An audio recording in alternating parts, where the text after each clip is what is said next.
ဘယ်သူနဲ့ပဲဖြစ်ဖြစ်ဘယ်အချိန်ပဲဖြစ်ဖြစ်ဘယ်နေရာမှာပဲဖြစ်ဖြစ်ကိုယ့်ဘဝမှာအစဉ်ပြေခြင်းလို့ချင်းအချက်၄ချက်သီးခံနံပါတ်1အစာသီးခံနံပါတ်2စကားသီးခံနံပါတ်3ပုဂ္ဂိုလ်သီးခံနံပါတ်4နေရာသီးခံ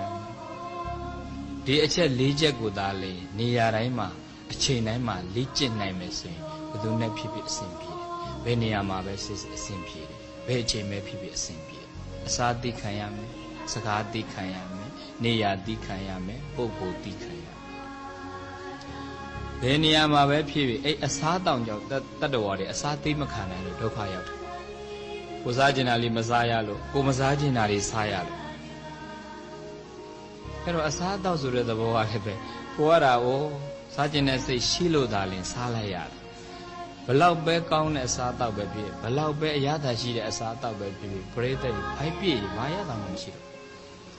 စားနေတော့အရသာရှိတာ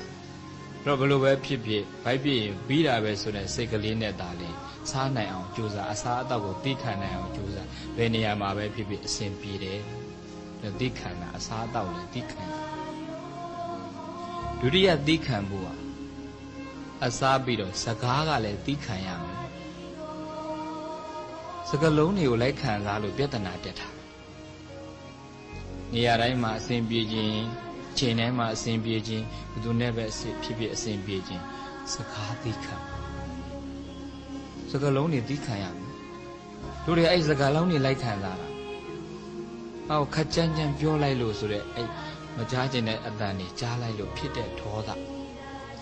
ကိုကြိုက်တဲ့သချင်းလေးနားထောင်လိုက်ရလို့ဖြစ်ပေါ်လာတဲ့ခံစားချက်ဒါကြောင့်မို့စကားလုံးတွေကိုသိခံနိုင်ရင်ချမ်းသာတယ်အစာသိခံပါစကားသိခံပါတတိယကနေရာသိခံပါနေရာလည်းတော်ကြောက်เสียကောင်းတယ်ပြည်ဒီနေရာမနေရလို့ဆိုတဲ့စိတ်ကလည်းတတ္တဝါတွေကိုအိတ်တော်မပြောဟိုအလုံးလုံးတဲ့လူကြုံရကြုံတဲ့နေရာမှာအိတ်ရတာဒါပေမဲ့ကိုတချို့ကြောင့်နေရာလေးပြောင်းသွားတာနဲ့အိတ်မပြောနေရာအပေါ်မှာဖြစ်တဲ့ attachment ကတော်တော်ကိုပူလောင်ပိုဆိုးတာကယာဒူးနေရာတွေမရလို့ဆိုနေရာတွေမှာတိုက်ခိုက်နေကြတာပိုဆိုးယာဒူးလေးတိုးအောင်နေရာလေးရအောင်ဖားလိုက်ရတာလက်ထိုးရလိုက်ရတာဟိုတုန်းကဆိုအဲ့ဒီနေရာကြောင့်ပြဿနာတွေတက်တာဆိုဒီနေရာလေးဖယ်ပေးနိုင်တဲ့စွမ်းအားရှင်သိကောင်းပါပဲတတ္တဝါတွေကနေရာအပေါ်မှာဖြစ်တဲ့နေရာအပေါ်မှာตาရတဲ့ attachment အာဝါဒ mystery ရပါသိကြောက်เสียကောင်း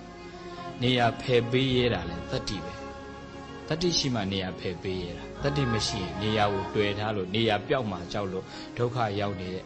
ဘုန်းကြီးတို့နိုင်ငံလဲတော်တော်ကြာခဲ့ပြီနော်။ကြောင့်လို့နေရာတိုင်းမှာအစဉ်ပြေခြင်းနေရာလေးကိုလည်းသိခံရတယ်လူတိုင်းနဲ့အစဉ်ပြေရောက်တဲ့နေရာမှာသိခံနိုင်အောင်ကြိုးစားရတယ်အဲ့ဒါလေးသိခံရင်အားလုံး okay သွားတာပဲနော်ဒါကြောင့်အစာသိခံစကားသိခံနေရာသိခံနောက်ဆုံးသိခံရမယ့်အချက်ကအရေးကြီးတယ်နေရာတိုင်းမှာဘယ်သူနဲ့ဖြစ်ဖြစ်ဘယ်အချိန်ပဲဖြစ်ဖြစ်အစဉ်ပြေရင်ပုဂ္ဂိုလ်သိခံရတယ်ပုဂ္ဂိုလ်ဆိုတာလေသူနဲ့ကိုယ်နဲ့တူမှမတူဘူး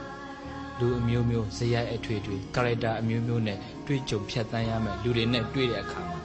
လူအချင်းချင်းကိုယ်စိတ်တိုင်းမကြလို့ဒေါသဖြစ်ရင်ဘယ်တော့မှစိတ်တိုင်းကြမှာမဟုတ်တော့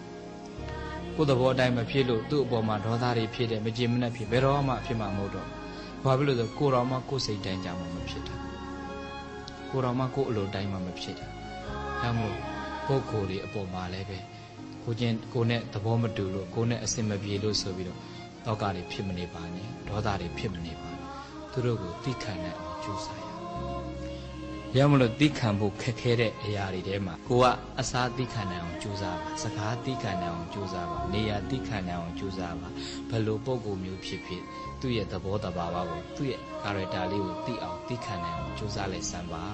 အဲ့ဒီအချက်၄ချက်သိခံနိုင်ပြီဆိုရင်နေရာတိုင်းမှာအဆင်ပြေပါတယ်ချိန်တိုင်းမှာအဆင်ပြေပါတယ်လူတိုင်းမှာအဆင်ပြေပါတယ်